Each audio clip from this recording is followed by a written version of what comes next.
right, so we had to bring in an expert today to really talk about how to get your offer accepted in the markets that we're in right now.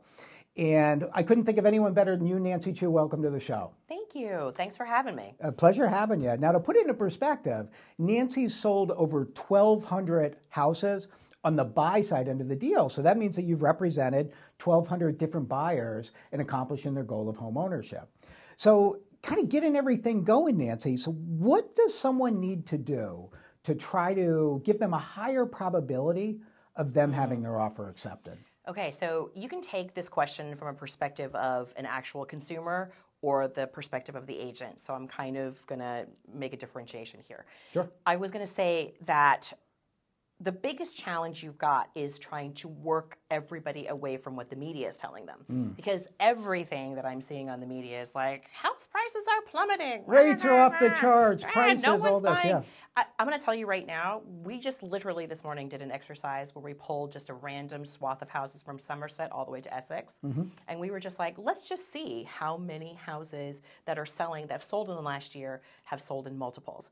Every single town that we looked at, it didn't matter from North Plainfield to West Caldwell, every single town was between 2/3 to 3/4 of the homes sold, single-family homes, were in multiple offers. Wow. And at higher than So 100%.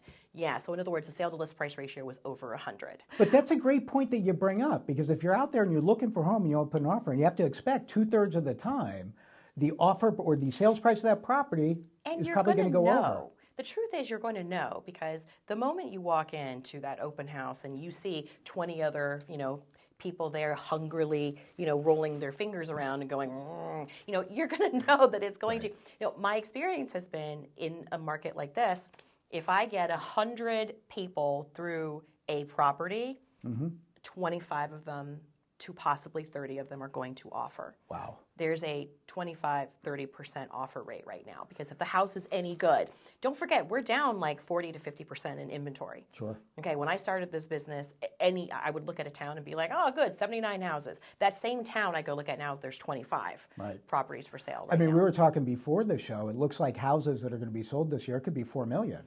That is way low. Yeah. That is a much lower number. We haven't seen numbers like that since like the 80s. Yeah. So, there's not a lot of inventory. So whatever people are fighting for, it's a smaller pool, but it's also a bigger pool of people fighting, unfortunately, right? Like we all know that generationally, the millennials, they have come, they have shown up, they are ready to buy, they have babies, and they have money, and they're ready to go. So they're fighting for just a smaller pool of inventory. So I have a question for you. So if you have 25, 30 people that are putting an offer in on the property, what do you think can help move that towards the top of the pile, for lack of a better way to put it? Let's say this. First of all, my experience has been with most consumers is they want to believe that they know what they're doing, right? So I actually have a really specific script that I use, and I'm very like, so I'm just going to ask you point blank, Greg, how's your learning curve? Is it good? Do you have a good learning curve? I'm a little bit of a slow learner, Nancy, to be honest with you. Okay, well, I was going to say, if you have a good learning curve, if you say to me, I have a good learning curve, I'm going to be like, great. So that means I can just tell it like it is, and we can skip the steps where you lose 3 houses. Because if you say to me, you don't have a good learning curve and you need to learn this yourself and self-discover, fine, we can lose 3 houses and you can self-discover your way to where you have to be. Sure. Or we can skip that and I can walk you through all the numbers. It's the data part that's important, and the data part's going to make your eyes cross. I get it. If you're not a data person, I have so many clients, they're like, we're not data people. They're like, we're feelings people. And I'm like, that's great. Feelings don't get you houses, data does, right? So in every single town and every single house that you show within a town, there's going to be a median, sale to price, sale to list price ratio.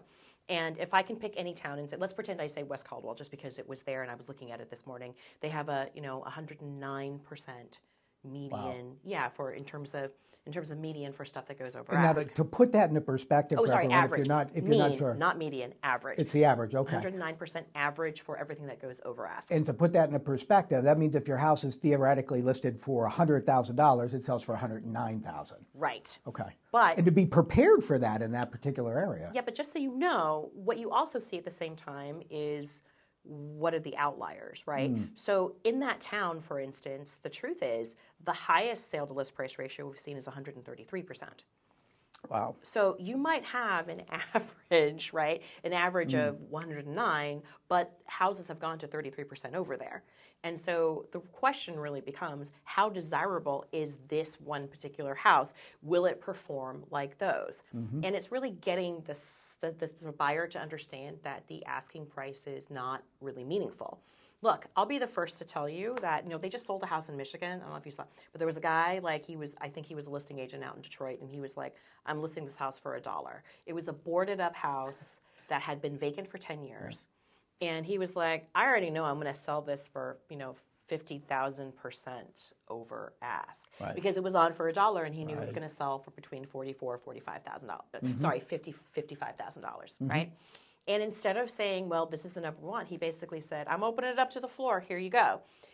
They had international bidders. Wow. Just create that auction mentality for it.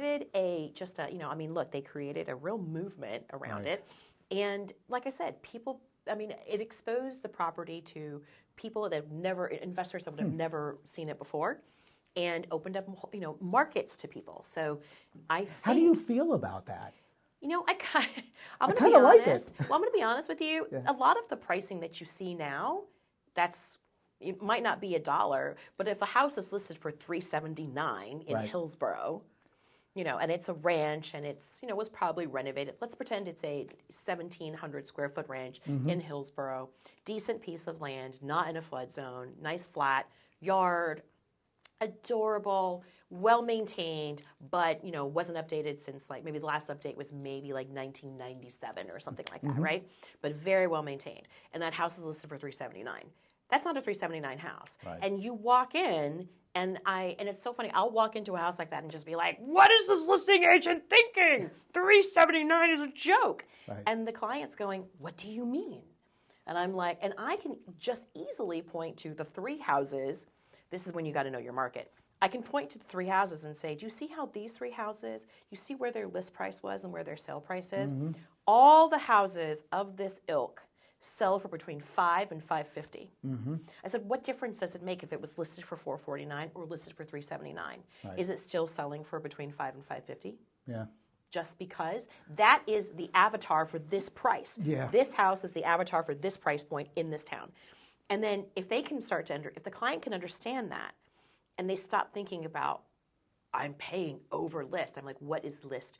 And I can use that $1 story to help explain. That's such a good point. It really is a great point, because it talks about the data points that you were talking about earlier, is really kind of understanding everything that's going on in the market. And the list price, what kind of bearing does it really have? It's all about what the market's pushing for anyway. It's about what the market's going to bear. And to be honest, most of the towns right now, in order for you to win, you're really pushing your purchase number past its appraisable capability. Right. Not because the house isn't worth it, but because, all that data is like a 6 to 9 month lag, right? All of your best comps are currently under contract. The houses that close, you're looking at comps past 6 months. So that comp that closed 6 months ago that you can still use was technically sold 2 months before that and was priced 3 months before that. Right. I mean, half the data you're looking at is a 9 month lag, right? And, one of the challenges we have is this under contract where everyone's very secretive, and they have to be. I understand, the way it works in Jersey. So, you're really secretive about it, but that's your best comp. Right. And so it's really just this incredible, with every single client, it's this incredible education process that you're starting from the ground up and being like, all right, let's go. Here we go. It's like, well, I'm going to get you from kindergarten to graduate school in 3 visits. Okay, I want to get you through there. Well, and you do a great job of laying it out right up front.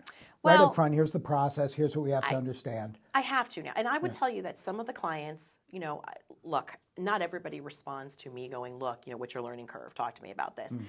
Most people appreciate it when I just cut straight through. There are some people, of course, who don't love it, and we have to take a different approach. But it's really about getting them to understand, don't worry about these. None of this is meaningful. What's meaningful is this house. Where does this house fall in terms of condition and size in relationship to what has sold in the past 3 to 6 months in this town? And introducing that concept early enough. Like, one of the things I've noticed with agents is that they often, it's a hard yucky conversation. And agents don't want to have it, right? Like they're just like, I don't want to talk about this. So what you end up doing is you show the house. I ask agents this all the time. I'm like, so, hey, you have a client here. Your client can only spend up to $900,000. That's their financial limit. I'm like, you showed them a house that's on for $799, and I've said to them, why did you show that house? And they were like, well, it's on for $799. They can go up to $9, so there's $100,000. And I said, okay, but in this particular town, that house avatar is a 1.2 house. Why are you showing them this house? Right. And the thing that drives me crazy is you hear agents say, well, you never know. And I go, yes, you do. It is predictable. It is extraordinarily predictable. There is nothing wrong on the surface with this house.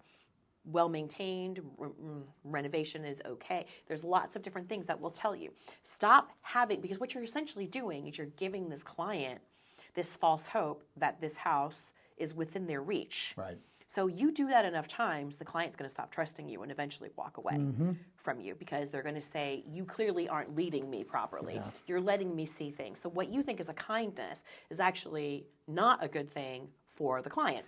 That's such a great point because you have to know that. To your example, if I know the $700,000 listing is going to sell for $1 million, showing them the wrong house. You're showing them the wrong house. You're showing them the wrong house. I think that there's a couple of different ways to approach it. I've seen agents. And it's different by market too. That's where you have to really know your market and understand what those houses are going for. I've seen agents take two different approaches. The first approach is show them the house, let them get their faces beat in, so that they know, and then you can say, see, and then try to educate them from there, because there's this belief that like they have to lose the first one because, it's really hard to get them to perform at the level you want them to, right out of the gate. And often, if and when they actually do, then there's usually this incredible snapback at some point during the process where they're like, I think I'm overpaid, and they freak out on you, and you're like, no, you did good. I'm so good. Your learning curve is fantastic, But then, you've got this, and if you have, an attorney that kind of wedges his way into there or her way into there, you can really destroy that relationship. So I was going to say, for me, I'm less inclined to be like, do you need to, like, I'll say to them, how fast do you want to move, right? Like, I'll just ask point blank. I'd rather say, look, if you need to dip your toe in the water, I'm going to tell you point blank right now, I'm happy to write you a $900,000 offer on this. Please be aware, I think the house is going to sell between 1.1 and 1.2. So I just want you to be prepared.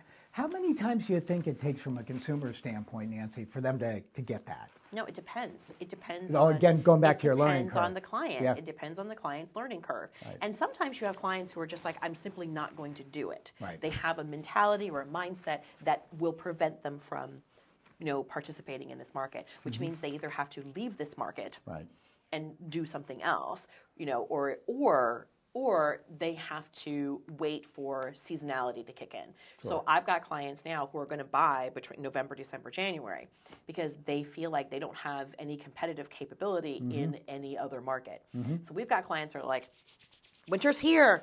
We've been waiting for this all year. We've been waiting for that. Yeah, no. We have clients who are like, we know this is the only time we can win. Right. So you just have to sort of change that. You have to change that approach, right? So now when we're putting the offers in on these properties, how do you feel about guaranteeing the appraisal? Do you think it's critical to do? I'm going to say that if there's multiple offers, if you're not guaranteeing the appraisal, as a listing agent, I'm not going to pick you. Right. Like, I'll be honest. Like, I think you and I talked about this at some point, but I had this one house. Yeah, don't get mad. It was listed for $899. I knew it was going to sell for probably around 1.3, 1.4. We knew that was, but that was sort of the prevailing behavior of that market. So we priced it accordingly in order for it to do what it was going to do.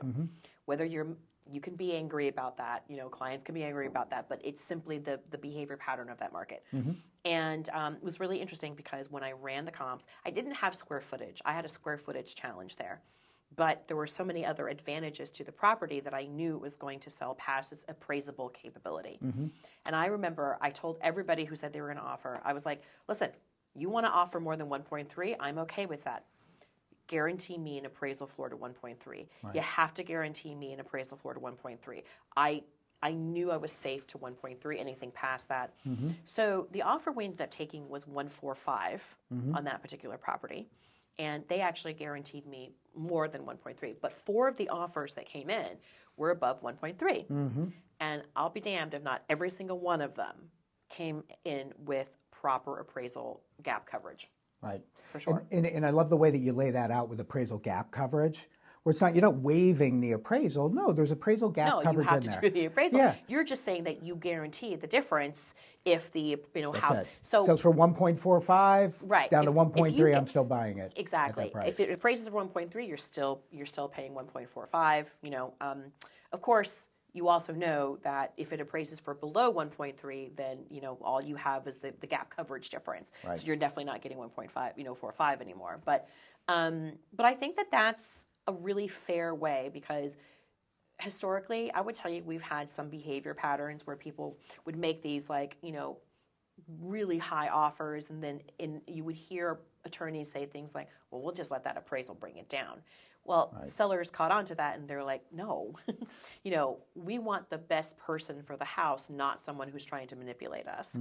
And there are enough, and I hate to say this, but sellers have all the advantage. They have all the supply.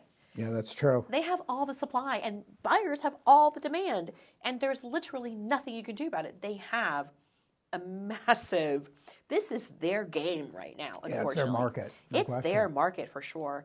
And it's amazing to me that I think that, buyers always look for ways to game that. There's very little way to game it other than just give the seller what they want. It's so funny because, even a longer day on market is no longer a guarantee that there's negotiability. It could just be a seller saying, no, I'm waiting for the offer with the terms that make me happy. Because they can afford to hold on to that property until that happens. So it's been tough. I would tell you that in addition to appraisal gap coverage, you've also got remediation waivers, of course. You can always use those. From an inspection standpoint. Yeah, I think you have to be really careful. A lot of attorneys will walk back, your offers, and they will get into the ear of the client and then try to walk back what you've offered. And it's a tough situation, because I know that as from the listing side, I chose you because of your terms. So if you try to walk those back, my immediate response is going to be, "What are you doing?" I'm gonna want to drop you and move on to the next person who isn't going to mess with us, right? Sure. Because if you make the offer, stick with the offer. Don't walk it back. That's the surest way to ensure that the deal falls apart. But there's also its overall terms. To your point, that's the overall terms of the contract. The so terms it's are not the same. always about price. It's about a terms combination. as well. The terms are huge, and there's so many. Like the thing about the 26 leverage class, which is how we first met, is there are upwards. There's an kind of like almost like an unlimited number of terms that you could use. They're kind of infinite in some ways. There are so many different ways to kind of, what's that word, shear that sheep, that cat. Oh, yeah, that's what it is. I'm sorry. And it's so funny because a lot of those terms are going to be about, they solve the problem. Okay, I'm going to make this is a very important sentence for me. And any offer that you make to a seller has to basically pre-handle any objection the seller might have to any part of your offer. That's how you do it. You're answering their objections, right? Yeah. So you're answering their objection about number. You're answering it ahead of time. Yes. You're answering it in the terms of the offer that you're putting in. So in other words, that's a great way to put it. That's a way to think about it. So I already know what the rebuttal is going to be, so let me make sure I address that. So there's nothing to say no about. That's right. So in other words, the seller goes, no, no, no, and then they look at the terms and they go, okay, okay, okay. If you take away all the no's, what you're left with is, let's take this one, right? Which means you do have to, most of the time, you do have to have the best number, but you also have to have, very compelling terms. Most people are terrified of their inspections because they don't know what the inspector is going to find. I want to reinforce what you just said, because that's a critical nugget that Nancy just said. Critical. So it's the fact that you have to understand what the objections are going to be ahead of time. If you understand what the objections are going to be ahead of time from the seller's side, you address them up front, everything flows smoothly. It's when you start as long as they don't walk it back. to nickel and dime it, right? Then you got problems. Then it becomes a back and forth. And nobody likes that. No, it's it like always a starts tense off back on the wrong foot. Exactly. It's the wrong foot start off. But if you can handle, listen, there's a very powerful book. It's Psychology of Money. If you have not read it, I don't care. Listen, you don't want to read the book? I don't care. Read the last 25 pages of that book. It gives you a literal breakdown. Like, one of the biggest challenges that I see is sort of generational disconnects, right? Oftentimes you'll see, older folks, maybe boomers, selling their house, and the buyers are all younger, maybe, millennials, right?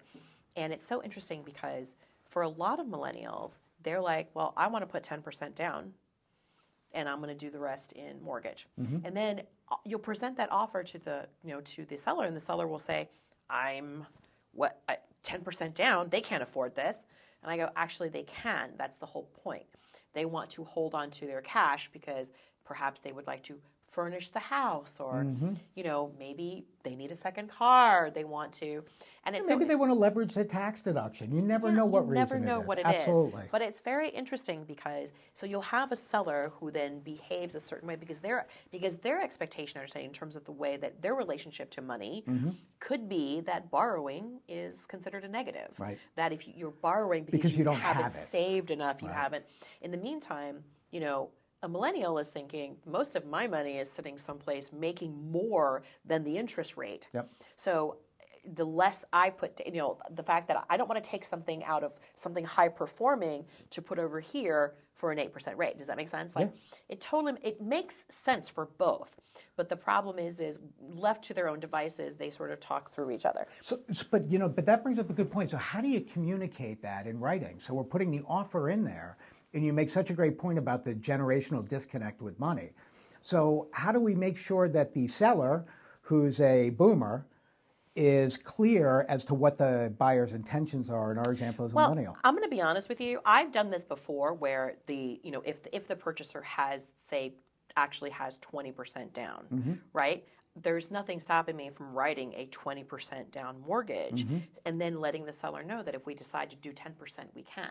Right. Like, in other words, I may have to just sort of bridge the gap and say, we can do it. Yep. We may choose not to. So, here's proof of funds, we can do exactly, it. Sure. Making sure. And sometimes it's just having the right partner on the listing side who can explain, because I've done this before where I'll say to, let's say I've got the buyer and they're like, why can't I do 5% down? Why are they so upset? They're going to get their money in the end. And I go, well, you have to understand what it's like for them. They were raised in, this is when they were born, and during the time in which they were young, the stock market wasn't a thing. Right. So they have never considered that being a safe about their place mattress to put their money. People.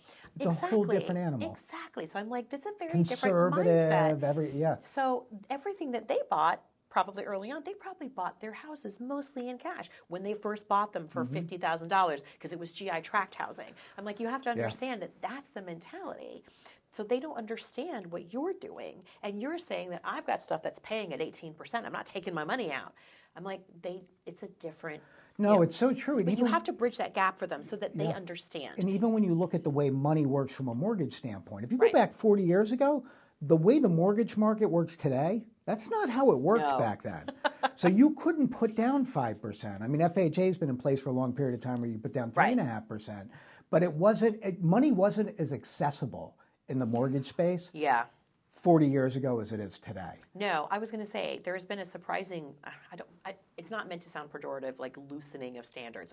I don't mean by loosening, it's just a broadening of product and standards. Broadening product, making it money more accessible to people. Well, because people are different. I was going to say that, I do think, I just want you to know, I have purchased myself, I don't know, probably upwards of 15, 16 properties in my life for me, okay?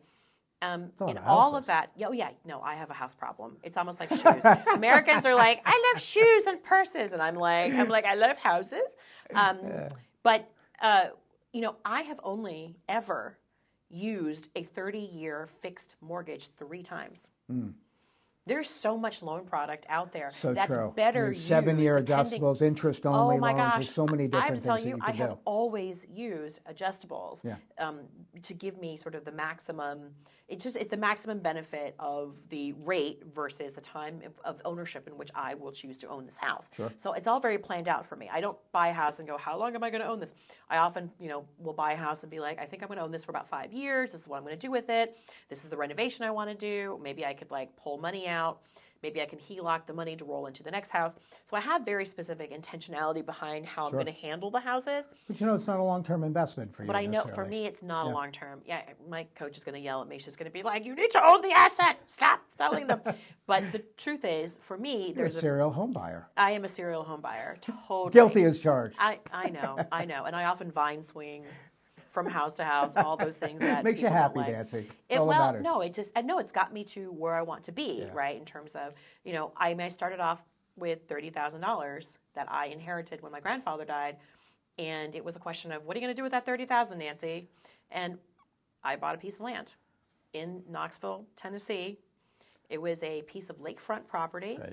And everyone was like, what are you doing? My sister bought a car. She bought a Lexus. She still drives it now, so it was obviously a good investment for her. But that piece of land that I bought for $30,000, by the time I had gotten out of college, that piece of land we sold for $110,000. I bought it when I was 16. And then I took that money and I bought my first apartment in New York City. Mm-hmm. You're going to die when you find out how much I paid for it. How much? It was 1 bedroom right under the Empire State Building, $80,000. Wow. Do What's not say anything. You know how today? old I am now by yeah. What's that same place worth today? Oh gosh. Oh my gosh. It was the Nottingham. Oh my God. It must be 1.2. Wow. I can't even. It was right under the Empire State Building. Gorgeous. In 2006, I lost my shirt and managed to drag about 150 in equity back out. It was bad. It's a tough market. Oh, that 2000, was going into 2008. 2 years later, actually 4 years later, we moved down here. It wasn't pretty. No, it was not pretty. It wasn't pretty. No. But I always looked at it like, okay, well, we lost money on that house, but we made so much money in others. We came down here. We came down to the area that we're in now. We picked all the equity back up. Yep. So at the end of the day, it was a loss Yep. on it. But it's still a hard pill to swallow. It is a hard pill to swallow, but I have to tell you, it was a massive learning. It was a huge learning moment because I went, oh my gosh, stop thinking with your, with oh my God, I love this house. Start thinking with, what can I do with it? I Shift the data to your point at the beginning. I had been lucky before that. Before that, it was lucky. I was flying by gut instinct, and I just happened to have really great gut instincts. That move was a really dumb move because I was affected by how much I loved the property versus am I buying this property below median? What is my renovation capability? What is it worth once I'm done with it? I tend to now I only buy houses, which I did before, I just didn't know. I buy them well below median for the neighborhood. Isn't it interesting that maybe it's been in the industry for long periods of time. We've both been in the industry for a while. I don't really have emotional attachment to homes anymore. I used to. Not anymore. I'm not emotionally attached. Hey, when are we selling this place? When are these kids out of school? We're gonna sell it. We're gonna go do something else. Because my home is now where my husband and my son live, right? It shifted at some point. It went from a brick and mortar building and more to, this is our home. You know what? And just from an overall paradigm standpoint with it, is you go from looking at it as, oh my gosh, this is the house that I'm living in, to this is the house, this is where my family's going to be, and this is an asset that I can leverage over the course of time to make money out of it. And you really have to think of it as, in some ways, you literally grew money out of nothing. Right. It's a house bank that can do so many different things. Mm-hmm. If only people would understand what equity is. Right. It's one of the hardest things to get people to understand, right? Clients come in and they're like, it's not pretty. And I'm like, pretty is expensive, and pretty puts you at the top of that, pricing spectrum, right? Mm-hmm. So pretty is the first to fall when the roller coaster goes. Mm-hmm. While if you buy ugly, make it pretty, and you make it pretty over time, there's so much, and they just are so afraid of it. I don't really understand that mindset. I don't know if I think there's a whole bunch of I don't know what I'm doing, but that's what we're here for. Sure. I'm we have all these people that we can work with to help you with your renovation, We have hard money. Right. Our team loans hard money. Like, we have a lot of different tools to help you make that happen. And I think it's just a leap of faith of being able to be like, oh, I can do this. I think there's a lot of fear instilled in buyers these days. That's great, Nancy. Yeah. And we're going to take a quick break. And when we come back, I want to talk a little bit about how we can make the payment more affordable for people. With some Are we talking about creative buy downs? ways. We might. Are we talking about buy downs? Are we talking about? I think a little bit of everything. All right, we'll be right back at you, Greg Wareham, Nancy Chu.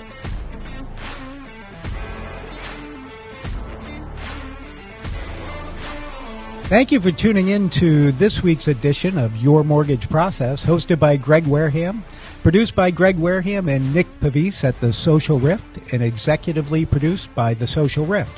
Thank you again for tuning in, and we look forward to catching up with you next week.